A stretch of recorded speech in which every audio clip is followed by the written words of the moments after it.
तो good evening all of you. This side Utkarsh Mishra. और आज हम लोग बेटा यहाँ पे अवेलेबल हुए हैं यूजीसी नेट पेपर 2 के लिए। What paper 2? Paper 2 means code number 08 commerce.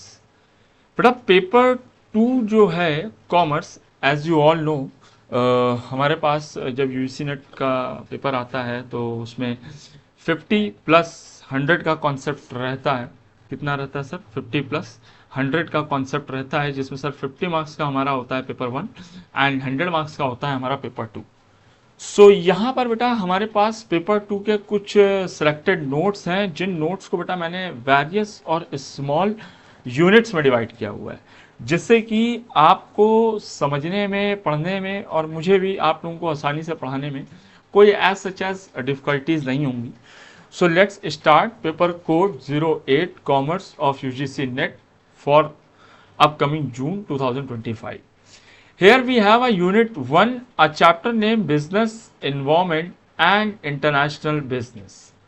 Basically, first of all, we all have to discuss about a chapter, a unit named Business Environment and International Business. Under this chapter or a unit, there are two terms. The one is the business environment and the second is international business. Business environment is a kind of an environment. Here it talks about internal and external forces of a business which can affect our business directly or indirectly. And on the other hand, the second term is international business. The international business term is recognized as a foreign business or a global business by which we can know about the import and export term, which can be utilized under international business. Okay, so let's start from the topic, and the topic is chapter 1, the concept and the elements of business environment. And in business environment, the first term is the business environment cannot the external forces. Here the cannot means a kind of a tie. A tie means a kind of a ribbon who knock or locks the external forces, factors and institutions that are beyond the control of the businesses, and they attack the functioning of business enterprises. मतलब a kind of business involvement की यहाँ बात हो रही है, जो मैंने भी आपसे बताया कि सर जो इंटरनल एक्सटर्नल दो तरीके के फोर्सेस को कनेक्ट करता है, जिसके थ्रू आसानी से कोई भी बिजनेस को रन कराया जा सके properly, in a good way, in a good format, in a proper तरीके से। ठीक, इसके अंदर बेटा जो हमारे आने वाले टर्म्स होते हैं वो कौन से होते हैं? तो सर आने वाले जो टर्म्स हैं सर, सबसे पहली बात तो इसमें लिखा हुआ है, it includes a customer. So there are the two factors, the one is a external and the second is a internal. So in internal and external एक बेसिक सा डिफरेंस है बेटा, आप भी समझ जाओगे इस चीज को, कि कुछ ऐसे लोग जो हमारे बिजनेस के बाहर होते हैं और कुछ ऐसे लोग जो हमारे बिजनेस के अंदर होते हैं, और वो हमारे बिजनेस को कहीं ना कहीं डायरेक्टली इनडायरेक्टली अफेक्ट कर रहे होते हैं। जैसे कि सबसे पहले सर कस्टमर्स। सर जो कस्टमर्स हैं वो हमारे बिजनेस के बाहर का टर्म है, and apart customers competitors also, क्योंकि sir the one who buys the goods and the second who affects our goods by producing in a simple or a greater way. And साथ ही साथ sir second one is supplier. Suppliers means those person who supplies the goods, and इन सबके rules and regulation बनाने का काम किसका बेटा? हमारी government का। अच्छा, गवर्नमेंट जो है उसी गवर्नमेंट के ही फैक्टर को हम लोग क्या बोलते हैं बेटा? Political factor. ठीक, पॉलिटिकल फैक्टर ही हमारा गवर्नमेंट फैक्टर होता है, गवर्नमेंट फैक्टर ही हमारा पॉलिटिकल फैक्टर होता है। अच्छा, जब गवर्नमेंट कोई रूल्स एंड रेगुलेशंस बनाती है तो बेटा वो हमारा लीगल इन्वॉल्वमेंट में आता है, और जब कभी टेक्नोलॉजी से रिलेटेड कोई भी बात होती है तो वो सब बेटा हमारा टेक्नोलॉजिकल फैक्टर्स में कंसिडर होता है। अच्छा, ये तो हो गया बेटा वो जो हमारे बिजनेस को डायरेक्टली इम्पैक्ट कर रहे हैं, अफेक्ट कर रहे हैं किसी ना किसी तरीके से, लीगल तरीके से और पॉलिटिकल तरीके से और even though technological and government तरीके से। ऑन द अदर हैंड बात आती है क्या कि sir this a business involvement may be defined as a total surrounding which have a direct or indirect bearing on the functions of business।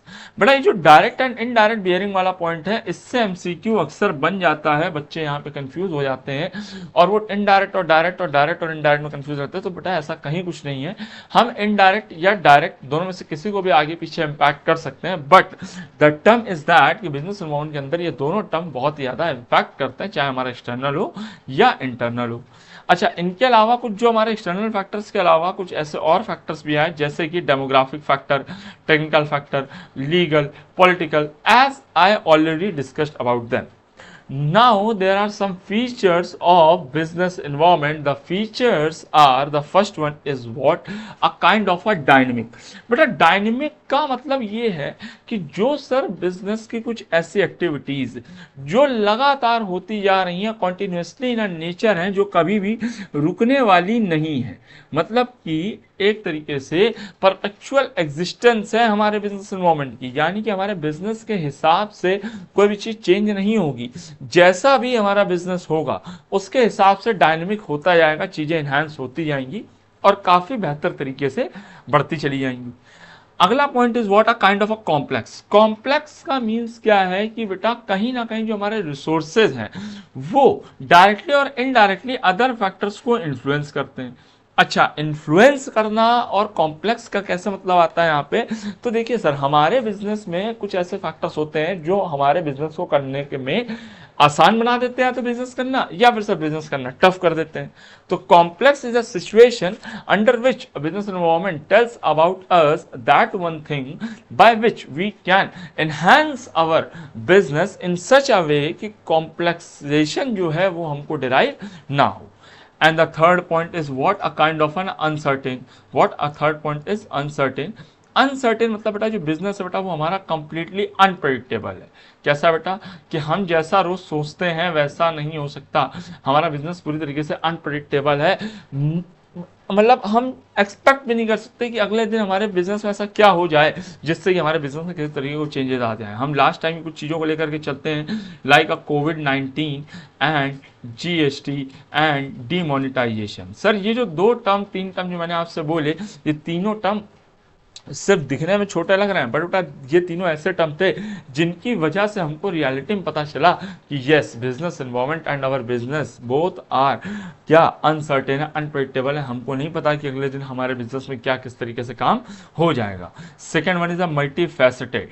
Multi faceted मतलब a kind of a thing, देखिए लिखा है a single change in a business environment can be view differently by a different observers. अब बेटा देखो, ये जो तीनों चीजें आई तो ये तीनों चीजों को देखने का नजरिया तीनों मतलब हर आदमी का एक अलग था। किसी ने बोला कि कोविड जैसी कोई चीज नहीं है, गवर्नमेंट हमारे साथ इस तरीके का प्रैंक कर रही है, लाइक जोक कर रही है, बट एट द एंड जो भी कर रही है हमारे बिजनेस को तो इम्पैक्ट किया। लोगों ने बोला जीएसटी सही नहीं, किसी ने बोला जीएसटी सही है, वन नेशन वन टैक्स होगा तो उससे सर टैक्स बचेगा, टैक्स में चोरी कम हो पाएगी, करप्शन कम हो जाएगा। सर डिमोनेटाइजेशन के भी लोगों ने बोला कि सर नोटबंदी करने से सर ब्लैक मनी और तमाम अदर तरीके की जो चीज़ें उस पर हम कंट्रोल कर पाएंगे। इन सब चीज़ों को बेटरमेंट करने के लिए सर हमारा यहाँ पर डिमोनेटाइजेशन का यूज आया। अब बड़ा मल्टीफेस्टेड मतलब वही कि हर अलग आदमी के चेहरे से, हर अलग आदमी के मुंह से एक अलग बात निकलती है, एक अलग कॉन्सेप्ट निकलता है, जिससे कि हर आदमी अपने उस कॉन्सेप्ट को इजीली या टफली समझ सकता है। Now the second last one is far reaching impact, मतलब कि सर्वाइवल, ग्रोथ एंड प्रॉफिटेबिलिटी। ये तीनों वो टर्म है बिजनेस के जो बिजनेस एंटरप्राइज और तमाम अदर टॉपिक्स पे डिपेंडेंट है, कैसे कि सर एक स्मॉल चेंज हमारे बिजनेस को कहीं ना कहीं डिफरेंट तरीके से एनहांस कर सकता है। अगली बात बोलता है बेटा रिलेटिव की हर पॉइंट जो है एक दूसरे से बेटा इंटरलिंक है, वन लोकेशन टू अनदर, हर चीज एक दूसरे से इंटरलिंक है और वही इंटरलिंक होने की वजह से बेटा आज बिजनेस एनवायरनमेंट प्रॉपर्ली चल पा रहा है without any kind of changes. ठीक, अब आता है बेटा क्या? Components of business environment. As all you already know there are two types of environment type, the one is the internal, second one is the external, and in external the one is the micro and second one is the macro. First we learn about the internal environment. So the internal environment means such kinds of environment जो हमारे business के अंदर के matter से strength और weakness को पता करता है और उनके थ्रू हमारे बिजनेस को मजबूत करता है, like a value system, kind of a vision and missions, objectives, corporate cultures, human resources, labour unit. In a simple format internal environment is a kind of an environment जो इस बारे में बताता है कि सर हमारे बिजनेस को हम इंटरनली कैसे और मजबूत कर सकें, कैसे और इन्हांस कर सकें, जिससे कि सर हमारे बिजनेस में तमाम अदर तरीके से अदर बेनिफिट से डिराइव हो सके बिना किसी भी तरीके के लॉसेस के और बिना किसी भी तरीके के प्रॉब्लम्स के। अच्छा, value system and vision and mission की अगर हम बात करें तो बेटा ये किस बारे में बात करता है, तो बेटा value system and vision mission जो है वो इस तरीके से बात करता है, इस तरीके से सर बिजनेस को एनहांस करता है कि सर हमारे कंट्री में हर आदमी बेटा बिजनेस को अपनी एक अलग पोजीशन, अपनी एक अलग जरूरत के हिसाब से रन कर रहा है। और क्योंकि सर हर आदमी अगर अलग तरीके से रन कर रहा है तो उस पर यही सोचने वाली बात आ जाती है बेटा कि हमारा जो बिजनेस है वो सबके पॉइंट ऑफ व्यू से अलग अलग है, यानी कि मल्टी फेसेटेड है। इसी जगह से समझ लीजिए जो मैं बात आपको ऊपर बताने की कोशिश कर रहा था। अच्छा, क्योंकि वो मल्टी फेसेटेड है, इस चक्कर में यहाँ पे बात आती है कि सर उसके खुद के अपने अलग विजन एंड मिशंस हैं, खुद के अपने अलग एक अप्रोचेज हैं जिसके थ्रू सर वो आदमी अपना बिजनेस को अच्छे से चला सकता है या अपने बिजनेस को अच्छे से नहीं चला सकता है। कॉर्पोरेट कल्चर मतलब बेटा हर कंपनी के अपने अपने कुछ रूल्स हैं, रेगुलेशंस हैं, हर कंपनी के अपने अपने एक स्पेसिफिक कॉर्पोरेट कल्चर्स हैं जिनको ले करके हर इंडिविजुअल और हर स्पेसिफाइड पर्सन कहीं ना कहीं उसमें इंगेज्ड है, जिससे कि सर वो प्रॉपर तरीके से अपने गोल्स को अचीव करता जा रहा है ताकि सर बेटरमेंट तरीके से हमारे सब रिसोर्सेज फुलफिल करे जा सकें without any kind of changes and all. Okay, now come to the external environment point. So external environment point is talks about there are two types of environment. The second one, first one is a micro and the second one is a macro. As you all already studied micro and macro environment in your economics and in your business organization or commerce or BST. Micro environment is a kind of an environment which continuously and directly impact on the micro environment level, यानी कि जो supplier, customers, competitors, market, जो intermediate यानी जो किसी specific किसी एक individual के ऊपर जब इम्पैक्ट डालेगा तो बड़ा माइक्रो है। मैक्रो क्या बात करता है, जब बेटा लार्ज स्केल में किसी के ऊपर इम्पैक्ट पड़ेगा, like it such as environment that influence the functioning and performance of every business organisation in general, it compromises the demographic, socio-cultural, legal, political, technological and global environment. अच्छा, यहाँ पर सबसे बड़ा इंपॉर्टेंट जो टर्म आता है वो ये आता है कि हर बिजनेस एनवायरनमेंट जो है बेटा वो एनवायरनमेंट के अंदर रह के काम कर रहा है, हर बिजनेस फर्म, हर ऑर्गेनाइजेशन, हर कंपनी। तो जो हमारी फर्म है वो इंडिविजुअली तमाम other types of business environment factor से अफेक्ट होती है। द टर्म अफेक्शन जो है वो है बेटा पेस्टल। क्या है बेटा? पेस्टल। पेस्टल में हमारा था first one, the P is known as और stands for political, E is stands for a economical, ठीक, and S is stands for a social, and T stands for technological, and L stands for legal and E stands for environment, ठीक। तो यहां पर हमारे जो 5 जो main factors हैं, political, economical, social, technological and legal, वो हमारे बेसिकली मेजॉरिटी में मैक्रो एनवायरनमेंट के पार्ट बोले जाते हैं, वो माइक्रो एनवायरनमेंट के पार्ट नहीं बोले जाते हैं। अच्छा, यहां से हम थोड़ा सा आगे चलते हैं तो हमको क्या पता चलता है बेटा? Dimensions of business environment. As you all know, the dimensions of business environment are considerably in a various format. The first one is rate of inflation. What? A rate of inflation. A rate of inflation means, in a simple way to understand, that inflation is to see as it is a rising prices if the economy in the state of boom where the business is flourishing and everyone is earning good amount of money which result in the increase in purchasing power of the consumer। भाई देखिए, rate of inflation क्या बात करता है? Rate of inflation बेटा बात करता है सिर्फ महंगाई की, कि सर अगर हमारे यहाँ पे महंगाई बढ़ेगी, रेट ऑफ इन्फ्लेशन बढ़ेगा, तो सिंपल सी बात है बेटा कि कस्टमर्स जो है वो गुड्स को आसानी से खरीद नहीं पाएंगे और ना उन गुड्स को कंज्यूम कर पाएंगे, जस्ट बिकॉज ऑफ कि भाई वो चीज़ बहुत महंगी हो गई है। अच्छा, महंगी होने की वजह से क्या होगा? कस्टमर की जो परचेजिंग पावर है वो पूरी तरीके से डैमेज हो जाएगी। तो ये इकोनॉमिकल एनवायरनमेंट का पार्ट बोला गया। Second point is known as demand and supply. As you all know, जब भी बेटा किसी गुड्स की डिमांड बढ़ती है तो कहीं ना कहीं उसका प्राइस कम हुआ होगा, तभी तो डिमांड बढ़ेगी। लेकिन जब डिमांड बढ़ेगी तो बेटा कहीं ना कहीं उसकी जो प्राइस कम होगा तो सप्लाई भी कम हो जाएगी, क्योंकि sir as you all know that supply और डिमांड जो है उनका इन्वर्स रिलेशन होता है प्राइस के साथ। जब हमारा डिमांड बढ़ती है तो सर प्राइस कहीं ना कहीं कम हुआ होता है, या जब हमारी डिमांड इंक्रीज फॉल होती है तो just because of price fall हुआ, इंक्रीज हुआ होता है। अच्छा, प्राइस इंक्रीज होगा तो सर कोई भी मैन्युफैक्चरर हो बेटा, अगर प्राइस बढ़ेगा तो बेटा वो सप्लाई भी बढ़ाएगा, और अगर प्राइस कम होगा तो सप्लाई को भी कम करेगा। Third one is economical policies seek out the control and business environment is to order to meet a range of an objective, and this is include stability and predictability. Health and safety and local, state and national policies affect the planning and operation of business deeply. यानी कि वो सारे terms जो हमारे economical policies के साथ run up कर रहे हैं, मैनेज कर रहे हैं, मेंटेन कर रहे हैं, वो सब सर हमारे इकोनॉमिकल पॉलिसीज का पार्ट हुआ। अच्छा, क्योंकि सर ये जो मैंने आपको तीन पोर्शंस बताए, economical policies and demand and supply, apart rate of inflation, all are the part of economical environment. Second one is a social environment. But a social environment always consists three terms. The one is a cultural tradition, third one is a social trend, and third one is a value.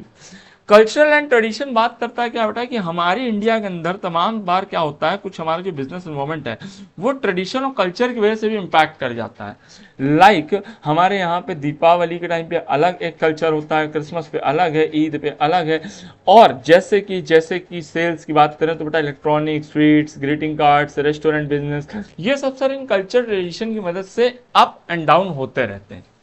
Social trend की बात करें तो बेटा किसी goods की demand just because of social trend, like हमारे country में health and fitness को लेकर के, या foods, diet, drinks and fitness centres को लेकर के, ये सब चीज़ों को एनहांस करने के बाद सोशल ट्रेंड में कंसीडर करी गई। Values can be called as a standard society keeps about itself such as a freedom, social and justice, equal opportunity. कि सर कितनी आसानी से हम अपनी मर्जी की कोई भी चीज़ चुन सकते हैं, खरीद सकते हैं, पहन सकते हैं, ओढ़ सकते हैं, ले सकते हैं, कंज्यूम कर सकते हैं। ये हमारे इंडिविजुअल वैल्यूज़ हैं जिनके थ्रू सर हमको काम करने में और तमाम अदर तरीकों में अच्छे से कंसीडर किया जा सकता है। अच्छा, ये तो हो गया भाई लीगल हमारा इन्वायरमेंट, मतलब काइंड ऑफ एनवायरमेंट जो हमारा सोशल इन्वायरमेंट से लिंक कर रहा था। अब यहाँ पे सबसे आगे जो आता है बेटा वो हमारा आता है legal environment. Sir legal environment क्या है? Sir legal environment is a kind of an environment जो इस बारे में मतलब बातचीत करता है मेनली कि सर एक ऐसा इन्वायरमेंट जो हमारे कंट्री के ज्यूरिस्डिक्शन, हमारी कंट्री की जुडिशरी, हमारी कंट्री के लॉ एंड ऑर्डर से लिंक करता हुआ है। अगर हमारी कंट्री का लॉ एंड ऑर्डर अच्छा होगा और हमारी कंट्री का लॉ एंड ऑर्डर का इन्हांस करेगा या मजबूत होगा तो वो हमारे बिजनेस को बहुत अच्छा फायदा करेगा। अच्छा, इसका लेटेस्ट एग्जाम्पल की अगर मैं बात करूं तो बेटा यूपी गवर्नमेंट, आज आप देख रहे होंगे यूपी गवर्नमेंट हमारे यहाँ पे लॉ एंड ऑर्डर पे बहुत काम कर रही है कि सर हमारे इस यूपी में कभी एक समय पहले इन्वेस्टमेंट नाम की कोई भी चीज़ नहीं आती थी। अब इसी इन्वेस्टमेंट को लाया कैसे आएगा बेटा? बिजनेसमैन के थ्रू। अब बेटा बिजनेसमैन आएगा कहाँ पे? जहाँ का लॉ एंड ऑर्डर अच्छा होगा। तो एक तरीके का शांतिपूर्ण माहौल, एक ऐसा लीगल नॉर्म बनाना, ऐसे लॉ पास करना गवर्नमेंट के थ्रू जिसके थ्रू हम वेरियस कमीशन एंड एजेंसीज को उस लेवल तक लेके जा सके जिस लेवल पे वो अच्छे से फंक्शनिंग कर सके प्रॉपर बैकवर्ड एरियाज में, ताकि हमारी कंट्री को और हमारी स्टेट्स को प्रॉपर इस तरीके का काम मिलने लग जाए जिससे कि वहाँ के बैकवर्ड रीजन्स डेवलप करने लगे, लोगों को एम्प्लॉयमेंट मिलने लग जाए। अच्छा, अब बात आती है ये तो लॉ एंड ऑर्डर की, लेकिन जो प्रॉपर बिजनेस के अगर रूल्स एंड रेगुलेशन की बात करें तो हर बिजनेस फर्म जो है वो रिक्वायर्ड है to complete a knowledge of act like a companies act 1956, जो कि बेटा अब रिसेंटली 2013 नाम से जाना जाता है, तो आप इसको अपने अकॉर्डिंग याद करिएगा क्योंकि कंपनीज एक्ट 2013 अब फाइनल अमेंडेड एक्ट है। कंज्यूमर प्रोटेक्शन एक्ट 1986 को भी अब नहीं माना जाता है, अब 2019 को कंसीडर किया जाता है क्योंकि अब नए एक्ट्स इस तरीके से आ रहे हैं। Industrial dispute act 1947, competition act 2002 and other types of acts जो बेटा बेसिकली जिनकी मदद से हम अपनी कंट्री के अंदर एक अच्छा बिजनेस को स्टार्ट कर सकते हैं।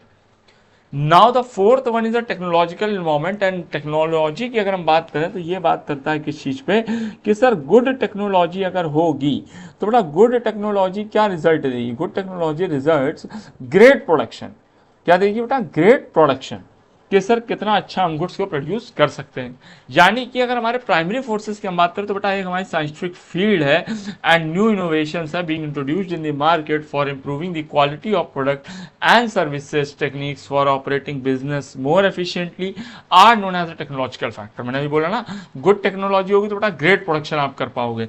Just like a two sides of a same coin, technology changes are the threats to same organisation and opportunities to for other. यानी कि जो हमारे बेसिक अपॉर्चुनिटीज है उनको प्रॉपर फुलफिल करना, रन करना, मैनेज करना, ये सब इसके अंदर कंसीडर करा जा रहा है। Okay, after that introduction of television was a major blow of industry. बेटा लोग पहले रेडियोज का यूज करते थे, सिनेमा इंडस्ट्री का यूज करते थे, बट मोबाइल फोन्स आ गए जिसने टेलीफोन्स की भी मार्केट को कवर अप कर लिया। Next point is what, like आज टाइम बेटा ऑनलाइन फूड डिलीवरी बिजनेस आ गया, लाइक जोमेटो, जेप्टो, स्विगी या किसी भी तरीके का चीज, थोड़ा सा क्या जस्ट बिकॉज ऑफ टेक्नोलॉजी तो बेटा आज अपने लोग सेल्स को बूस्ट कर पा रहे हैं, लोग आज अपनी सेल्स को एनहांस कर पा रहे हैं just because of only technology. कि सर नई टेक्नोलॉजी है तो सब अपनी सेल, अपना कंटेंट, अपना प्रोडक्ट कहीं भी बेच सकते हैं। इवन दो आज मैं अगर आप लोगों से कनेक्ट हो पा रहा हूँ तो just because of technologically environment तो कनेक्ट हो पा रहा हूँ कि सर हमारे पास इस तरीके की टेक्नोलॉजी है जिसको कि हम समझ सकें, देख सकें, जान सकें और प्रॉपर तरीके से हम इससे अपने बिजनेस में आगे इसको बढ़ा सकें, जिससे कि अगर हम आपको अच्छी सेल देंगे, हम आपको अच्छी सर्विस देंगे, थोड़ा बट ऑब्वियस सी बात है एक ना एक दिन हमारा भी ये सेगमेंट इन फ्यूचर आगे बढ़ेगा। Now the point is what बेटा, पॉलिटिकल इन्वायरमेंट। बेटा पॉलिटिकल इन्वायरमेंट क्या बात करता है सर, तो political environment is says that कि सर वो हमारे पॉलिटिकल फैक्टर्स जो हमारी कंट्री में रूलिंग पार्टीज हैं उनमें बेटा पॉलिटिकल स्टेबिलिटी होनी चाहिए। जैसे कि अगर हम बात करें थोड़ी देर के लिए 2002 से 2014 तक हमारे यहाँ कांग्रेस की गवर्नमेंट रही, फिर उसके बाद 2014 से 2025 एंड कंटिन्यू बीजेपी की गवर्नमेंट रही। तो बेटा ये एक पॉलिटिकल स्टेबिलिटी है कि अगर कोई गवर्नमेंट प्रॉपर 5, 10, 15 ईयर्स के लिए कहीं स्टेबल हो रही है तो उससे बड़ा क्या होगा, जो डेवलपमेंट वर्क्स होंगे वो और तेजी से बूस्ट करेंगे। लेकिन अगर बेटा कहीं ना कहीं अगर हमारी गवर्नमेंट में ब्रेक डाउन आ रहा है, यानी कि हमारी गवर्नमेंट ही नहीं प्रॉपर चल पा रही है, मतलब एक ही सरकार को चलाने में पूरे 5 साल में 5 अलग अलग प्रधानमंत्री हैं, ठीक है, हर साल कोई नया प्रधानमंत्री बन रहा है, हर साल कोई नया गवर्नमेंट आ रही है, हर साल कोई नई पॉलिटिकल पार्टी इंटरफेयर कर रही है, तो उससे हमारा पॉलिटिकल फैक्टर प्रॉपर नहीं हो पाएगा, कमजोर पड़ेगा, जिससे कि सर हमारा जो बिजनेस एंड ऑल जैसी चीजें हैं वो बहुत दिक्कत में आएंगी। अच्छा, अब यहाँ पर हमारे पास कुछ बहुत इंपॉर्टेंट चीज़ है आपके लिए स्टेबल में, जिससे अक्सर एमसीक्यूज बनते हैं और जिससे अगर आप एमसीक्यूज को सही से पढ़ोगे तो आपको भी उस चीज़ का फैक्टर समझ में आएगा कि हाँ भाई इससे अच्छे खासे क्वेश्चन डिराइव होते हैं जिसको कि आप बिजनेस में और अपने अदर टॉपिक्स में अच्छे तरीके से यूज कर सकते हो। सर सबसे पहला इसमें आप देख रहे होंगे एक वर्ल्ड बैंक लिखा हुआ है। सर तो वर्ल्ड बैंक क्या है सर, तो world bank is a kind of a bank which have a power, क्या कि sir all over the world में फाइनेंशियल मैटर्स को लीड करना, फाइनेंशियल मैटर्स को कंसिडर करना, हर देश के सेंट्रल बैंक के साथ अपनी एक अच्छी फाइनेंशियल एंड टेक्निकल असिस्टेंस देना, जिसमें से 189 कंट्रीज इसके साथ मिली हुई और इसका हेडक्वार्टर वॉशिंगटन डीसी में है। अब इससे सर एमसीक्यूज अक्सर पेपर में बनते हैं। आईएमएफ क्या है बेटा, आईएमएफ की अगर हम बात करें तो IMF is stands for international monetary fund. बेटा ये वही फंड है, ये वही इंस्टीट्यूशन है, ये वही ऑर्गेनाइजेशन है जिसने इंडिया को 1991 में $7 बिलियन का लोन दिया था। क्या दिया था, $7 बिलियन का लोन दिया था। एंड आफ्टर दैट ही हमारी कंट्री में एनईपी एप्लीकेबल हुई थी। एनईपी मतलब न्यू एजुकेशन पॉलिसी नहीं, एनईपी मतलब न्यू इकोनॉमिक पॉलिसी 1991। यही लिबरलाइजेशन, प्राइवेटाइजेशन और ग्लोबलाइजेशन भी हमारी कंट्री में लेके आई थी और इसको लाने वाले हमारे one and only former prime minister and finance minister doctor Manmohan Singh ji ही थे। उस टाइम के prime minister PV Narasimha Rao ji थे जिन्होंने इस चीज को कंफर्म किया, सपोर्ट किया, और आज इंटरनेशनल मॉनेटरी फंड की वजह से हमारा देश भी कहीं ना कहीं आगे बढ़ पाया, जिसका आज भी इंडिया मेंबर है, और 190 डेज कंट्रीज इसके साथ आज भी वाइंड अप में है, और वॉशिंगटन डीसी में इसका हेड ऑफिस है। इसका मेन काम क्या है? इंटरनेशनल मॉनेटरी सिस्टम को एनहांस करना और उसमें स्टेबिलिटी लाना। WTO, ये WTO क्या है सर? तो WTO stand for world trade organisation. What? World trade organisation. Sir a kind of a organisation जो फॉरेन ट्रेड के मैटर्स को कंसीडर करता है। जैसे कि आपने कंज्यूमर प्रोटेक्शन एक्ट तो पढ़ा है। कंज्यूमर प्रोटेक्शन एक्ट में क्या था कि जो हमारे इंटरनल मैटर्स हैं, जो हमारे इंटरनल कस्टमर्स के अफेयर्स हैं, बेटा वो कंसीडर करे जाते थे। लेकिन अगर हम थोड़ी देर के लिए बात करें कि एक इंडिया है एक तरफ और दूसरी तरफ बेटा मान लो हम कह रहे हैं अमेरिका है, और इनके बीच में अगर ट्रेड रिलेशन की तरह की कोई फ्रॉड या किसी तरीके का कोई टप्पेबाजी हुई है या किसी तरीके की लीनियंसी दिखाई गई है, तो उस केस में बेटा WTO जो है, वर्ल्ड ट्रेड ऑर्गेनाइजेशन जो है, वही आगे आएगा और वही आगे आके काम करेगा। जो कि डील क्या करता है? Deals with the rules of the trade between the nation.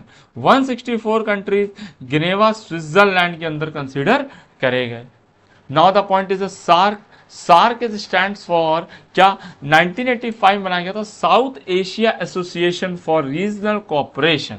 इसके अंदर इंडिया भी पार्ट है और इंडिया की तमाम नेबरिंग कंट्रीज भी पार्ट है, और इसका हेड ऑफिस जो है वो हमारे पड़ोसी मुल्क यानी कि नेपाल काठमांडू में स्थित है। BIMSTEC, बिम्स्टेक, इसका क्या काम था? Bay of Bengal initiative for multi sectoral technical and economical cooperation, जिसका आज भी इंडिया पार्ट है, और ये 1997 में बना था, और इसका main head office Dhaka Bangladesh के अंदर रखा गया है।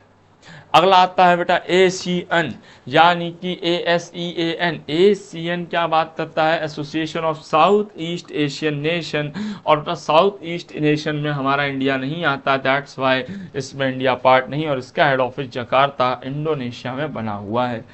ADB, एशियन डेवलपमेंट बैंक, जो 1966 बनाई गई थी, इसमें 68 कंट्रीज हैं, और इसका हेड ऑफिस जो है वो हमारा मैंडलोंग मेट्रोमिनेलिया फिलिप्स में सिचुएटेड है।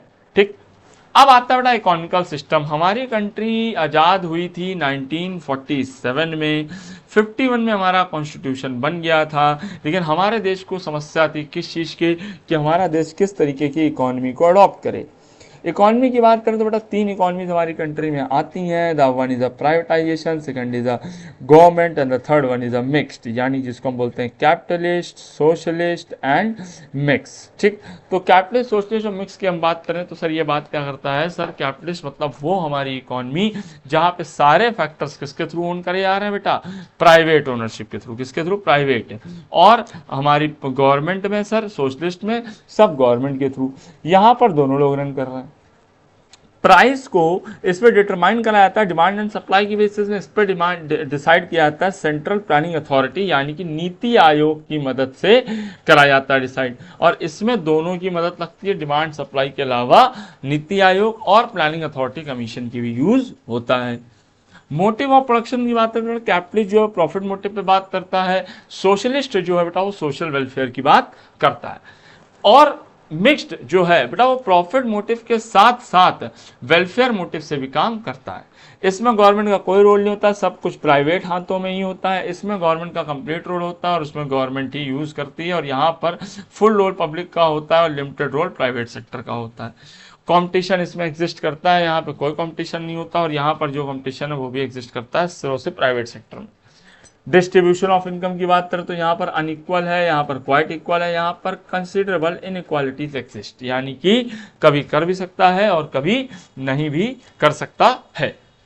अच्छा, अब देखो यहाँ पर वही सारी सेम टर्म्स आ गए जो कैपिटलिस्ट इकोनॉमी से रिलेटेड थे हमारे, यानी कि एट द एंड जिससे हमारी इकोनॉमी को प्राइवेटली रन किया जाए वो हमारी कैपिटलिस्ट है, जो गवर्नमेंट के थ्रू ओनली रन हो रही बेटा वो हमारी सोशलिस्ट है, एंड जो दोनों के थ्रू रन हो रही बेटा वो हमारी मिक्स्ड इकोनॉमी है। So now come to discuss about economic policies. What about economic policies? So the economic policies are basically divided in a different types. The one is a physical and the second is a monetary. A basic difference between a physical policy and monetary policy is that when a government considered or takes a decision regarding tax or expenditure and borrowing from the perspective of the government to control the various stabilities and etc. Policies and all, यानी कि जब हमारे देश की सरकार किसी भी तरीके का कोई डिसीजन लेती है regarding tax rate, regarding expenditure, borrowing और अदर किसी तरीके के economical condition of the country से रिलेटेड, तो फिजिकल है। तो सर मॉनेटरी पॉलिसी में क्या डिफरेंट है? तो monetary policy is determined by central bank. Here a consideration decision was taken by government. Here a decision is taken by central bank to control economical condition। यानी कि sir physical policy वो policy जहां पर हमारी सरकार interference करेगी वो हमारा इसके अंदर कंसीडर करा जाएगा, वो हमारा इसके अंदर कंसीडर करा जाएगा। और जब हमारी बात होती है बेटा मॉनेटरी पॉलिसी में, तब हमारी सिर्फ और सिर्फ सेंट्रल बैंक ही आएगी, यानी कि the one and only RBI.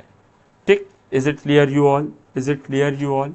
ठीक, now come to the foreign trade policy, a kind of a policy जिसका मेन इंटेंशन होता है कि कंट्री की यानी इंडिया की यूनिवर्सल ट्रेड पॉलिसीज कैसे और इन्हांस और कैसे बूस्ट या मजबूत करी जा सकें, जिससे कि हमारी कंट्री और बेटर तरीके से रन और इन्हांस कर सके without any kind of problems.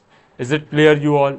Now the point is introduction to consumer protection. So consumer protection की अगर हम बात करें तो बेटा सबसे पहले कंज्यूमर प्रोटेक्शन जो था वो आया था 1986 पे। 1986 में आने के बाद वो जो था बेटा बात करता था ट्रेडिशनल बिजनेस के। किसकी बात करता था? ट्रेडिशनल बिजनेस के। और यहाँ पे ये बात करता है किसकी बेटा? मॉडर्न बिजनेस की। Modern business means a kind of a business और a protection, consumer protection act 2019 which consist all other various kinds of latest rules, laws, regulations and other aspect जिनके थ्रू आप अपने बिजनेस को और अच्छे से cover और कंसीडर कर सकते हो। इसने बोला है consumer is a one who assumes to be treated like a king. They bring business to the seller and previously consumer as asked to be aware, but these days fingers have been pointed to seller. पहले customer को चेताया जाता था कि सही से सामान लो, ध्यान दो, बट अब समय बदल चुका है। अब सेलर्स के ऊपर में भी ध्यान दिया जाता है कि वो क्या सामान बेच रहे हैं, किस तरीके से बेच रहे हैं, क्या गवर्नमेंट लॉस लगेंगे, क्या कंज्यूमर प्रोटेक्शन होगा, एनजीओज हैं और अदर तरीके की मार्केट्स हैं जिनसे कंपटीशन को एनहांस करा जा सकता है।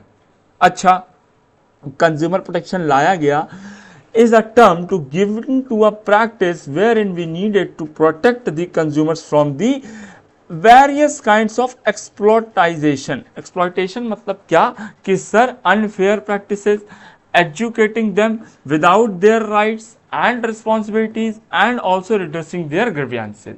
अच्छा, कंज्यूमर्स को बचाना क्यों है? It's a big question mark that why do consumer needs to be protected. बेटा नॉट ओनली बिकॉज कि उनके साथ कोई फ्रॉड हो रहा है या अनफेयर प्रैक्टिस हो रही है, it's also because some injurious goods are also come in the market which are directly और indirectly affect our humans health. तो बेटा अगर हमारे कंज्यूमर प्रोटेक्शन नहीं होगा तो who will protected us from adulteration, means मिलावटी खाने से, फॉल्स वेट, गलत वेट लगाने से, मोनोपोली, अपनी मर्जी से सामान को किसी भी प्राइस में बेचने से, और unfair trade practices and all कैसे एनहांस किए जाएंगे, कैसे मैनेज मेंटेन किए जाएंगे, इसलिए लाया गया। अच्छा, किस तरीके से प्रोटेक्ट कर सकते हैं? तो बेटा उनके अधिकार और उनकी जिम्मेदारियां बता के, उनको ग्रीवेंसेस पोर्टल के बारे में बता के उनको न्याय दिला सकते हैं। ठीक, अच्छा, आप कंज्यूमर प्रोटेक्शन लाने का क्या मेन इंपॉर्टेंस है? तो बेटा पहला इंपॉर्टेंस आता है कि कंज्यूमर इग्नोरेंस, जो कस्टमर को इग्नोर करा जा रहा था एक समय पहले, उसकी बात नहीं सुनी जाती थी, माना नहीं जाता था और उसको बोल जाता कि जो भी चीज़ दे दी गई जिस तरीके से दे दी गई वो उसी तरीके से कंसीडर रहेगी, यानी कि वो कुछ तरीके से चेंजेस नहीं कर सकता। अनऑर्गेनाइज्ड कस्टमर था, पहले कस्टमर किसी चीज के बारे में जानने की कोशिश भी नहीं करता था, अरे हो गया कोई बात नहीं, रहने दो, मत बोलो, कुछ उसका सुनवाई नहीं होती थी। बट अब कस्टमर ऑर्गेनाइज हो चुका है, कस्टमर हर चीज के बारे में जान चुका है, it can easily enhance their unorganised consumer way. Wide spread exploitation की अगर हम बात करें, through the way of adulteration, false practice, fake weight, incomplete information on packed product, यानी कि मिसलीडिंग एडवर्टाइजिंग जैसे प्रोडक्ट हुए, इन सब से बचाने के लिए कंज्यूमर प्रोटेक्शन एक्ट लाया गया। अच्छा, बिजनेसमैन के पॉइंट ऑफ व्यू से क्या फायदा है? अच्छा, बिजनेसमैन के भी पॉइंट ऑफ व्यू से बड़ा फायदा है, बहुत ज्यादा। अब देखिए, मान लीजिए मैं ही हूं और मैं एक कोचिंग क्लासेस जो मैं चला रहा हूं, इस कोचिंग क्लासेस थ्रू मैं मान लीजिए कुछ सर्विसेज ऑफर कर रहा हूं वेरियस स्टूडेंट्स को। अब बेटा, अगर जहां हमारे और उस स्टूडेंट के बीच में एक प्रॉपर रूल्स एंड रेगुलेशंस होंगे तो हमको किसी भी तरीके की कोई तकलीफ नहीं होगी। अगर ये रूल्स एंड रेगुलेशन नहीं होंगे तो बेटा हमारे बिजनेस करने में हमें प्रॉब्लम होगी, तो वो बाद में भी करा जा सकता है। ठीक, तो वो रूल्स एंड रेगुलेशंस को ओवरकम करने के लिए कंज्यूमर प्रोटेक्शन एक्ट 2019 लाया गया, जिसने बोला कि सर शॉपकीपर का एक लॉन्ग टर्म इंटरेस्ट बन जाएगा बिजनेस में, यानी कि वो अपने कस्टमर को अब और सेटिस्फाई कर पाएगा। बेटा ये उन्हीं के लिए अच्छा था जो दुकानदार या जो प्रोड्यूसर या जो सप्लायर अच्छे थे, जो बुरे थे उनके लिए तो दिक्कत हो गई भाई कि वो अब उनकी दाल नहीं गल पाएगी, अब उनका जो गलत सामान जो बेच रहे थे वो चोरी छिपा के वो नहीं बेच पाएंगे। In their word of mouth, ठीक, यानी कि with their word of mouth, यानी कि जो भी वो कस्टमर से बोल रहे हैं वो सेम उसी बात पे रहेंगे अडिग कि हाँ भाई हमने आपको सही सामान दिया। बिजनेस यूजेस सोसाइटी रिसोर्सेज, यानी कि बेटा कंज्यूमर का सेटिस्फेक्शन बढ़ेगा तो बेटा लोग और सोसाइटी दोनों अपने दिमाग में इस बात का ध्यान रखेंगे कि हमारी जरूरत के हिसाब से सामान हमको मिल रहा है या हम दे सकते हैं। सोशल रिस्पॉन्सिबिलिटी क्या कहती है सर? सोशल रिस्पॉन्सिबिलिटी ये कहती है कि sir towards consumer, government and society, हमको एक दुकानदार से पहले एक अच्छा नागरिक बनना है और हमको सोसाइटी में उस हर तरीके का अच्छा सामान प्रोड्यूस करके बेचना है जिससे कि सर मार्केट में तमाम तरीके के जो लॉसेज हैं या जो दिक्कतें हैं उनको हम फुलफिल कर सकें। मतलब ये ना हो कि सर हम कल को कोई गलत सामान दे रहे हैं या किसी को बेच रहे हैं। ठीक, अगला क्या बोलता है बेटा? मॉरल जस्टिस, यानी कि sir moral duties the society and consumers and they keep take steps which should not hamper the society और a consumer, they should prevent any sort of exploitation like adulteration, unfair practices, defective product, fair prices and weight. ठीक, ये सब चीजें हमें नहीं करनी है, बेईमानी नहीं करनी है, कोई गलत सामान नहीं बेचना है, ओवर वेट, अंडर वेट या ओवर प्राइसिंग नहीं करनी है, ये हमारी मॉरल जस्टिस है। अच्छा, सरकार का भी इंटरवेंशन इस चीज पे होता है। सरकार इसलिए इंटरवेंशन करती ताकि उस सिचुएशन को अवॉइड किया जा सके जो हेक्टिक टास्क क्रिएट कर दे कस्टमर और प्रोड्यूसर, यानी कि दुकानदार के लिए भी और हमारे बेचने वाले सामान लेने वाले के लिए भी। अच्छा, कंज्यूमर की कंप्लेंट कहाँ तक कैसे करी जा सकती है? तो बड़ा इट्स अ काइंड ऑफ एक अच्छा खासा लंबा प्रोसेस है जिसके थ्रू हम कंज्यूमर की कंप्लेंट कर सकते हैं और उसको तमाम चीज़ों के बारे में अपडेट कर सकते हैं, डेक्स्ट्रिसिटी कर सकते हैं और कंज्यूमर कंप्लेंट को और मोस्ट पावरफुल तरीके से इन्हांस कर सकते हैं। अच्छा, इसी को इन्हांस करने के लिए लाया क्या गया बेटा? कंज्यूमर प्रोटेक्शन एक्ट, जो कि पहले 1986 में आया था, जो कि अब अमेंड हो चुका है 2019 में। जिसका लाने का मेन मोटिव क्या था? To educate the customers on the rights and responsibilities of being consumer. Customer होने के नाते आपकी क्या अथक जिम्मेदारियां हैं, उससे रिलेटेड कंज्यूमर प्रोटेक्शन एक्ट आया और उसी ने यह बताया कि सर हमें किस तरीके के गुड्स को, किस तरीके से अपने अधिकारों को, किस तरीके से अपनी जिम्मेदारियों को निर्वहन करना चाहिए। यानी कि हमको कभी भी बिना बिल के कोई सामान नहीं लेना चाहिए, एक्सपायरी गुड डेट्स चेक करके लेनी चाहिए, ओवर चार्जिंग हो रही है तो क्वेश्चन करना चाहिए, अंडर वेटिंग हो रही है तो चेक करना चाहिए। ये सब अधिकार हमारा कौन लेकर के आया? वन एंड ओनली हमारा कंज्यूमर प्रोटेक्शन एक्ट। अच्छा, लिखा है who is a consumer according to consumer protection act. बेटा एक बात आप भी ध्यान रखो, बेटा दो टर्म होते हैं। क्या होते हैं बेटा? दो टर्म होते हैं। एक होता है बेटा कंज्यूमर और एक होता है बेटा कस्टमर। कंज्यूमर और कस्टमर में फर्क क्या है? ध्यान दो, बट अगर हम कंज्यूमर और कस्टमर की अगर हम जब बात करते हैं तो उसमें ये चीज सामने आती है साफ साफ, consumer is a person who consumes goods. यानी कि फॉर एग्जाम्पल मान लीजिए आपके लिए आपके पापा जूते लेके आए या कोई भी सामान लेके आए, हम कह रहे कोल्ड ड्रिंक लेके आए या किसी तरीके के खाने पीने कोई सामान लाए या दवाई लेके आए क्योंकि आप बीमार थे। सो जो गुड्स उन्होंने खरीदा किसी दूसरे के लिए यानी आपके लिए या किसी और के लिए, so he is the customer only, but you the who जो कंज्यूम कर रहा है उस गुड्स को is known as a consumer. देखो लिखा भी है consumer also well for a consumption and not for the resale और कॉमर्शियल पर्पस, जो अदर पर्पस के लिए नहीं यूज हो सकती। अच्छा एक और चीज लिखी है, होल बैच और द गुड्स अफेक्टेड, यानी कि जो गुड्स हैं जो गलत है उनको रिमूव करना चाहिए with in a time without any kind of affection. Now अगर इन एनी केस किसी तरीके कोई फॉल्ट कॉन्टिन्यूसली अकर होती है तो क्या किया जाए, तो उसके लिए भी हमको 3 टायर ग्रीवियंस सिस्टम दिया गया है अंडर कंज्यूमर प्रोटेक्शन एक्ट।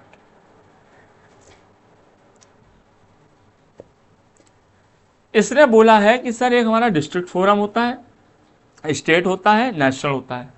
समझने के लिए यहां ध्यान दीजिए कि आप मान लीजिए रहते हैं कानपुर में, जैसे कि मान लो मुझे अगर कानपुर में किसी तरीके मेरे साथ कोई केस हो जाता है कंज्यूमर एक्सप्लॉयटेशन का, तो मैं सबसे पहले district forum of consumer court में अपना केस दायर करूंगा।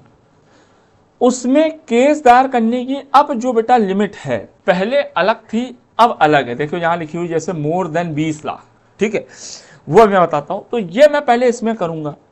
अगर मैं बेटा इससे सेटिस्फाइड नहीं हुआ तो बेटा मैं जाऊंगा हाई कोर्ट में, स्टेट कमीशन कंज्यूमर कोर्ट में। मैं यहां भी सेटिस्फाइड अगर नहीं हुआ तो बेटा मैं जाऊंगा सुप्रीम कोर्ट के नेशनल कमीशन कंज्यूमर कोर्ट में। अच्छा अवधि की बात कर लेते हैं, ड्यूरेशन। जब भी हम डिस्ट्रिक्ट कोर्ट में जाते हैं हम सेटिस्फाइड नहीं हो पाते उसके डिसीजन से, तो हम नेक्स्ट 30 डेज के अंदर अंदर यहां जा सकते हैं, ठीक। और अगर हम यहां से सेटिस्फाइड हो जाते हैं हाई कोर्ट से या नहीं होते हैं, तो हमारा फिर नेक्स्ट 30 डेज में हम यहां से सुप्रीम कोर्ट की तरफ जा सकते हैं। अब बात आती है टर्म की कि क्या टर्म हो सकता है। तो बेटा डिस्ट्रिक्ट कोर्ट के अंदर 20 करोड़ से 20 लाख से 1 करोड़ तक का, और हाई कोर्ट में 1 करोड़ से 10 करोड़ तक का, और 10 करोड़ से ज्यादा तक के लिए हम कहां जा सकते हैं, अपने नेशनल कमीशन में। अब बड़ा कुछ कंज्यूमर्स के राइट्स हैं, कुछ रिस्पॉन्सिबिलिटीज हैं। तो राइट्स की अगर हम बात करें तो बड़ा कंज्यूमर के हमारे राइट्स जो मेनली राइट्स हैं वो हमारे 6 राइट्स हैं। कितने राइट्स हैं बेटा, total we have a 6 right. How much rights बेटा, 6 राइट। बेटा the rights are simplified. The first one talks about safety. आप जब भी कोई गुड्स लीजिए तो उसके प्रॉपर मेंटल फिजिकल सारे सेफ्टी यूजेस के बारे में जान लीजिए। फॉर एग्जाम्पल जब आप कोई भी क्रीम लेते हैं, कोई भी ट्यूब लेते हैं, कोई भी मेडिकेटेड क्रीम लेते हैं, कोई भी फेस क्रीम लेते हैं, तो उसमें साफ साफ एक चीज मेंशन होती है, this is only for external use. यानी कि समझना बात को आप ध्यान से, for example a kind of a Soframycin, a medicated tube which can be use in place of bounds. अगर आप कहीं घाव हो जाए तो उस जगह पे आप उसको यूज कर सकते हो। तो अब ये नहीं कि अगर आपके मुंह के अंदर घाव हो गया तो आपने सोफ्रामाइसिन लगा लिया और सोचा कि ये उसको लगाने से सही हो जाएगा, तो बेटा राइट टू सेफ्टी आप यहाँ इन्फ्रिंज कर रहे हो। यानी कि आपको पता है वो पर्टिकुलर गुड जो है वो एक्सटर्नल पर्पस के लिए है, यानी कि हमारे बॉडी के बाहर अगर कोई दिक्कत हो जाएगी तो हम उस क्रीम को लगा के उससे आराम रिलीफ ले सकते हैं। हमारी राइट टू सेफ्टी तब आ सकती है अगर उसको लगाने के बावजूद भी हमको आराम ना मिले। राइट टू इंफॉर्मेशन, बेटा आप जब भी कोई चीज लेने जाते हो तो आपको प्रॉपर इंफॉर्मेशन लेनी चाहिए कि क्या गुड्स है, किस तरीके का गुड्स है, इसका यूज कैसे होगा, किस तरीके से होगा। जैसे कि वन ऑफ एग्जाम्पल कि बेटा मान लो मेरी एक इलेक्ट्रॉनिक शॉप की दुकान है और वहां पर एक कस्टमर आया, उसने बोला कि भाई मुझे बढ़िया कैमरे वाला फ़ोन देना। और तो मैंने सोचा भाई कैमरे वाला फ़ोन अगर बढ़िया ही लेना है, पर्पस से तो बोलता मुझे फोटो ही नहीं। मैंने बोला भाई कैमरा ही ले लो। अच्छा कह रहा नहीं फ़ोन ही देना मुझे बढ़िया कैमरे वाला। मैंने उसको दिखा लिया, सेटिस्फाइड नहीं हुआ। अब वो लेके गया मेरे से बढ़िया कोई अच्छा सा कैमरा DSLR टाइप, और वो राइट टू इन्फॉर्मेशन ये है उस चीज़ की कि जो मैंने उसको कैमरा दिया है वो कुछ स्पेशलाइजेशन फोटोग्राफी के लिए यूज़ किया जाता है, लेकिन वो जिस पर्पस के लिए भी लेके गया था उस पर्पस में वो प्रॉपर सुटेबल नहीं बैठा।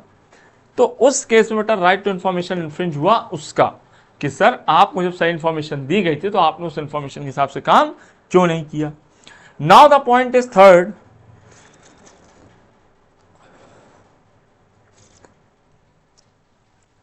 Right to choose.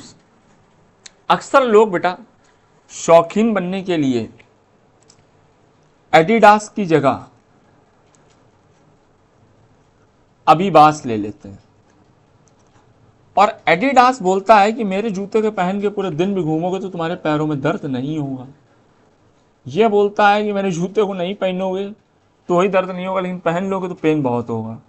अब आपने सस्ते के चक्कर में ये गुड्स ले लिया और अब आप चले गए इसके लिए कंज्यूमर कोर्ट कि भैया इसने ऐसा ऐसा ऐसा ऐसा हमको दिया और ये हुआ। तो बेटा ये साहब बोलता है कि आपको never go with the proper advertisement. For example Vimal बोल रहा है, बोलो जुबान केसरी, लोग मसाला खा रहे हैं, तो बेटा राइट टू चूज तो आपको है। मार्केट में चीजें बहुत बिक रही हैं, कुछ अच्छी हैं कुछ खराब हैं, आपको सही चूज करना है, यही आपका अधिकार है। और राइट टू हियर, जब आपको कोई चीज बताई जा रही है तो आप उसको लेने से पहले जानो कि उस गुड्स के क्या फायदे हैं, क्या नुकसान है, किस तरीके से उस गुड्स को कंज्यूम किया जा सकता है। And the last one is the right to seek redressal, जो सेज दैट कि अगर आपको इस तरह कोई दिक्कत होती है तो आप 1986 के अलावा 2019 वाले में ही केस फाइल कर सकते हो। और कंज्यूमर एजुकेशन को बढ़ावा देना कि सर ताकि हर कस्टमर नॉलेजेबल बने, जान सके, चीजों को समझ सके। Now the point is responsibility of a consumer. अब कंज्यूमर की रिस्पॉन्सिबिलिटी क्या है कि भैया अगर किसी भी तरीके की कोई भी राइट्स और ड्यूटीज उसको नहीं पता है तो बेटा उनके लिए वो अवेयर हो, वो प्रोडक्ट के बारे में भी वेल अवेयर हो लेने से पहले। और अगर किसी तरीके की कोई वो गलत चीज देख रहा है या नॉन सेटिस्फैक्ट्री कंप्लेंट हो रही है तो उसके लिए वो तुरंत कंप्लेन करे और कैश मेमो के लिए इंसिस्ट करे, और जब भी कोई सामान ले तो ISI और प्रॉपर हॉल मार्क्स को देखते हुए सारे सामानों को ले। What is the meaning of consumer awareness? It says that a consumer awareness is a process of making the consumer goods and services aware of his right. It involves educating a consumers about a safety, information and the redressal opinion available to him. जो proper consumer यानी consumers को update करना, समझाना, बताना, दिखाना कि क्या क्या काम कैसे कैसे किस किस तरीके से हो रहे हैं। अच्छा, इंडिया के अंदर कंज्यूमर अवेयरनेस एक सच अ कॉम्प्लेक्स टॉपिक कि यहाँ के कस्टमर को समझाना बेटा आज टाइम पे बहुत टफ चीज़ है। इवन दो मैं इसलिए और ये बोल रहा हूँ कि मैं भी खुद का ही कंज्यूमर हूँ, और मेरे से अगर कोई आदमी कोई चीज़ बोले कि ये ऐसे कर लो वैसे कर लो तो नहीं करेंगे हम वही जो हमारा मन चाहेगा या हम अपने हिसाब से ही काम करेंगे। तो यहाँ पर कंज्यूमर अवेयरनेस का बढ़ावा देने के लिए जागो ग्राहक जागो जैसे तमाम सोशल अवेयरनेस बढ़ाए गए जिससे कि लोगों को जानकारी अच्छे से मिल सके। अच्छा, यहां तो बात हो गई बेटा अपने कंज्यूमर प्रोटेक्शन की और सब चीजों की। अब हम बात करने वाले हैं बेटा फॉरेन एक्सचेंज मैनेजमेंट की। ठीक, फॉरेन एक्सचेंज मैनेजमेंट क्या बोलता है? फॉरेन एक्सचेंज मैनेजमेंट ये कहता है कि sir kind of a central government body which is act और encourage external payments and across the borders like FEMA. Foreign Exchange Management introduced in the year 1999. It replaces the FERA. इसने Foreign Exchange Regulation Act को replace करके FEMA आया, और FEMA का जो main objective था क्या कि sir all over the world external trade, internal trades के थ्रू जो पेमेंट्स आती हैं उनको प्रॉपर फॉर्मुलाइज करना इस तरीके से जिससे कि बिजनेस और अच्छे से बूम हो सके, बूस्ट हो सके, बढ़ सके। And dealing of all foreign exchanges transaction in India. These foreign exchange transactions have been classified two categories. The one is a capital account, second is a current account transaction. But a capital account and current account always deals in the inverse points of views. यानी कि जो capital account होता है वो comprises all capital transaction, where a current account transaction included comprises trade of merchandise. यानी कि जब हम बात करते हैं कौन किसको कंसीडर करता है तो कैपिटल अकाउंट के अंदर सारी हमारी इनविजिबल एंड विजुअल ट्रेड के पेमेंट्स एंड मर्चेंडाइज की बात होती है। And on the other hand हम बात करते हैं कैपिटल करंट अकाउंट की, तो उसमें हमारी हर तरीके की किसकी फॉरेन एक्सचेंज बोरोइंग्स और इन्वेस्टमेंट्स और बोरोइंग्स की बात होती है। ठीक,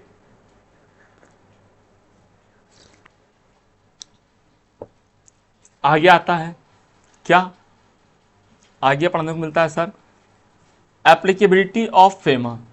फेमा की जरूरत हमें कहां है, तो बेटा फेमा जो है आज की तारीख में होल इंडिया एक्सेप्ट नहीं इंक्लूडेड जम्मू एंड कश्मीर। ठीक, हर इंडियन सिटीजन बेटा इस चीज से बाउंडेड है, हर इंडियन सिटीजन इसको यूज करो। और इसका मेन जो हेड ऑफिस है बेटा वो न्यू दिल्ली में ऐसा ईडी नाम से फेमस है, जो अभी तक का आप इतने सुनते थे ना, ED ED ED ED ED enforcement directorate office is considering as a FEMA. ये एप्लीकेबल कहाँ कहाँ होता है, तो सर ये एप्लीकेबल होता है फॉरेन एक्सचेंज में, यानी कि करेंसी बदलने में, करेंसी सिक्योरिटीज खरीदने बेचने में, अदर साइड से सर्विस और गुड्स लेने में, कमोडिटी को बाहर भेजने में, कोई भी सिक्योरिटीज को डिफाइन करना तो पब्लिक डेट एक्ट 1994 में डिफाइन करी गई, परचेज एंड सेल्स एक्ट जो है वो बैंकिंग फाइनेंशियल ट्रांजेक्शन में। अच्छा, अब इसमें एक चीज और बताई गई कि जो करंट अकाउंट के कुछ ट्रांजेक्शन हैं वो 3 पार्ट में बांटे गए। Transactions prohibited by FEMA, transactions required by central government permission, transactions required by RBI permission. Okay, अब प्रोहिबिशंस क्या है बेटा कि किसी भी तरीके की आप जो लॉटरीज हैं या रेसिंग या राइडिंग के अमाउंट्स हैं, या आपने जो पैसा जीता है football pool civics tax band preside magazines के थ्रू, या आपको कोई कमीशन पेमेंट रिसीव हुई है किसी भी एक्सपोर्ट और इंपोर्ट और तमाम अदर थिंग्स से रिलेटेड, या रेमिटेंसेस मिले हैं dividend by company and however this is applicable only if the commission payment on exportation under the rupees state credit routes except commission up to 10% of invoice. ठीक, payment regarding call back services etcetera, इन चीज़ों को लेकर के इन्होंने बहुत ही ज़्यादा prohibitions लगाए हुए हैं ताकि किसी भी तरीके की बेटा कोई चीटिंग मार्केट में ना हो सके। आफ्टर ऑल रन कौन कर रहा है, हमारी ईडी, दैट इन्फोर्समेंट डायरेक्टरेट, जो हमारा फेमा यानी फॉरेन एक्सचेंज मैनेजमेंट अथॉरिटी या बॉडी के नाम से जानी जाती है।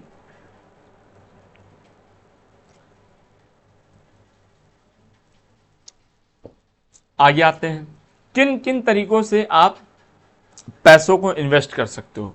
तो देखिए भाई, आसान से पकड़ेंगे हम लोग जो हमारे यूजीसी नेट के लिए इंपॉर्टेंट है। डोनेशन, कॉर्पोरेट डोनेशन, रेमिटेंसेज या remittances for maintenance of relative, इन चीज़ों को आप यूज़ कर सकते हो। या फिर सर बिजनेस ट्रैवल अब्रॉड, और उनकी यहाँ पर बेटा कुछ स्पेसिफिक लिमिट्स भी दी गई हैं जिनको कि आप स्क्रीनशॉट लेके प्रॉपर डिस्कस कर सकते हो। अब देखिए यहाँ और भी चीज़ें कुछ मेंशन है, like specialised training, conference, medical treatment, studying in abroad, consultancy services from abroad, pre incorporation expenses and reimbursement in abroad, remittances for purchase and और use of trademark, remittances for securing health insurance and foreign company and all, ऐसी चीजें इसके अंदर use में आती हैं। अब बात आता है transaction for which central government prior approval, आपको कुछ ऐसे ट्रांजेक्शन जिनके लिए आपको पहले गवर्नमेंट से परमिशन लेनी पड़ेगी तभी आप कर सकते हो, like a cultural tours, advertisement होना print media in a foreign country, payment of importation by public sector, remittances of freight of vessel chartered, remittances of detention charges of containers. ठीक, ये सब चीजें सर इसके अंदर कंसीडर करी गई हैं। और साथ ही साथ अगर आपको किसी भी तरीके की हायरिंग चार्जेस हैं, या इंटरनेट सर्विस प्रोवाइडर है, या टीवी चैनल्स आप बना रहे हो, या कोई भी public and interest club ministry membership है, तो उसके लिए आपको रेमिटेंसेज में गवर्नमेंट से परमिशन लेनी पड़े। अच्छा, अब आता कौन से ऐसे सोशल एंड कल्चरल फैक्टर्स हैं जो बेटा हमारे बिजनेस को बहुत इंपैक्ट करते हैं। Are as follows, the social and cultural factor, जो belief system, practices, custom, tradition और behaviour of all peoples in society impact करते हैं, इन्फ्लुएंस करते हैं डिसीजन मेकिंग। अच्छा सर, कैसे करते हैं बताता है। अभी आपने लास्ट टाइम पढ़ा कि सर कुछ ऐसे टॉपिक्स जो हमारे सोशल, पॉलिटिकल, टेक्नोलॉजिकल, लीगल में आते हैं। Like social class and their influence of the society. बेटा रिच एंड पुअर क्लास, लोगों की इनकम, वेल्थ संपत्ति, income inequalities, level of education बेटा like toppers and back benchers, access of education free है, paid है, level and access of health care, health conscious in society, habits and consumer preferences, average retirement age, personality of average consumers, reputation of a company in society. यानी कि वो सारी चीजें जिनके through आपके social factors infect कर सकते हैं, यानी कि कहीं ना कहीं आपकी इनकम और सेविंग दोनों इन्हांस इससे कर सकती है। अच्छा, इन कल्चरल फैक्टर्स को इन्हांस करने के लिए क्या ऐसी चीजें हैं जो इनको बाइंड करती हैं? तो बड़ा फैशन ट्रेंड, आज की life style, social media, dominant communication technology, new taste and preference आ रहा है, particularly in cultural event, willingness to pay ticket, popular actors हो गए, म्यूजिक स्टाइल्स हो गए, डिजाइन फॉर्म्स हो गए, etcetera, creativity of a people, relative populations of a local folk artists etc, various other determinants of cultures। ठीक, socio cultures and demographic की बात करें तो बेटा ये स्टेट टू स्टेट डिफर हो जाता है। क्या हो जाता है बेटा? स्टेट टू स्टेट डिफर हो जाता है। सर हर स्टेट जो है वो population growth rate, birth control, age distribution, life expectancy, sex distribution, average family size and family structure, immigration rate, emigration rate, social diversity, इनको ध्यान में रखते हुए बेटा सोशल कल्चरल फैक्टर्स को एनहांस किया जाता है। आगे आता है बेटा beliefs and value system within a country. Like बेटा आज भी हमारी कंट्री में मेजॉरिटी माइनॉरिटी जो इन्फ्लुएंस करते हैं religious leaders and social roles of religion and binding dividing, dominant beliefs in society, eating habits connected with religion, believes in superstition यानी Friday 13 floor in building and myth, यानी कि सब कुछ ऐसे लोग हैं जो इस चीज़ों पे अंधविश्वासों पे बातचीत कर रहे हैं, तो वो सब चीज़ें इसके अंदर कंसिडर होती हैं। अच्छा, कुछ चीज़ें कॉमन है सोसाइटी के अंदर, हर आदमी आज के टाइम पे बैंकिंग और सेविंग जैसे टॉपिक्स के पीछे इंटरेस्ट है जानने में, इकोलॉजिकल प्रोडक्ट लेना चाहता है, रिसाइकिल करना चाहता है, रिन्यूएबल एनर्जीज को यूज़ कर रहा है like solar panels and all हो गए, ठीक है, इंपोर्टेड प्रोडक्ट को यूज़ कर रहा है, फॉरेन इन्वेस्टमेंट को बढ़ा रहा है, वर्क एंड करियर को एनहांस कर रहा है, लेजर एंड रिटायरमेंट को एनहांस कर रहा है, लर्निंग एंड सेल्फ डेवलपमेंट की बात कर रहा है, सेफ्टी एंड अदर्स की बात करता है, एथिकल एंड अनएथिकल बिहेवियर की बात करता है, मैनेजमेंट प्रैक्टिसेस की बात हो रही है, निगोसिएशन, बिजनेस एनवायरनमेंट एक्सेट्रा। अच्छा, इन सबको रन करने की बात अगर बताई जाए तो कौन करता है सर? तो बात करता है corporate social responsibility which is directly defined in section 135 of companies act 2013। ये देखिए आपके में इसमें मेंशन भी है। A corporate social responsibility is a kind of a responsibility which is mentioned by a company law to all companies in a mandatory in a nature, but only to those companies whom having some specific criteria like they have a net worth of rupees 500 crore, turnover of 1000 crore, net profit is 5 crore or more। और यहाँ तक इन सब के जो last 2-3 proceeding financial years का जो profit है वो at least 2% of average net profit तक ही ये companies 3 immediately preceding financial year का ही एज अ CSR यूज कर सकती हैं। But here some one more important thing is that कि हमारा बेटा फाइनेंस एक्ट एक होता है, फाइनेंस एक्ट में अमेंडमेंट करके हमारी गवर्नमेंट ने इस 2% क्राइटेरिया को खत्म कर दिया है, यानी कि now the unlimited amount can be invested by any businessman to any political party or any political contribution and in also corporate social responsibility, जो कि इसके अंदर कंसीडर करा गया है। अब इस कमेटी के अंदर कौन कौन आते हैं? तो बेटा इस कमेटी के अंदर 3 और मोर डायरेक्टर हो सकते हैं, जिसमें से अगर आपकी लिस्टेड कंपनी है तो 3+ डायरेक्टर होंगे, लेकिन 1 इंडिपेंडेंट डायरेक्टर होगा। और अगर आपकी पब्लिक कंपनी है तो भी आपके 3 मोर होंगे, लेकिन 1 इंडिपेंडेंट डायरेक्टर होगा। प्राइवेट कंपनी के केस में सिर्फ आप 2 डायरेक्टर रख सकते हो, बट अगर ब्रांच एंड प्रोजेक्ट ऑफिस की बात हो रही है तो भी 2 पर्सन रख सकते हो, जिसमें से एक रेजिडेंट हो हमारे इंडिया का। इसका काम क्या है? The main aim and committee function is that formulating recommending to the board that CSR policy shall indicated the activities to undertaken by the company as specified schedule 8 and recommend करना amount of expenditure to incurred on the CSR, monitor करना corporate social responsibility and other policies को time to time की क्या investments हो रहे हैं। And इसके अलावा बेटा ये कमिटी जो है वो प्रॉपर बोर्ड्स के थ्रू ही रन करती है, which having their own policy and other kinds of thing that can be enhanced over it. Okay, now company की जो ये CSR पॉलिसीज हैं वो अपनी वेबसाइट पे मेंशन करना भी मैंडेटरी है। Same shall be displayed in companies website as per the particular specified in annexures, यानी कि प्रॉपर नेटवर्थ जो हमारी paid up share capital reserve surplus के अकॉर्डिंग बताई गई है, और टर्नओवर्स यानी कि नेटवर्थ की बात करें तो 500 करोड़, टर्नओवर की बात करें तो बेटा 1000 करोड़, और अगर हम बात करें नेट प्रॉफिट की तो बेटा 5 करोड़ तक का अमाउंट आप जिसके पास होगा वही कॉर्पोरेट सोशल रिस्पॉन्सिबिलिटी को कंसीडर कर पाएगा, जो कि सेक्शन 135 के अंदर ही मेंशन करा गया है। So that's all for you all. हम बेटा आपसे लेते हैं अब इजाजत। Thank you for joining my session.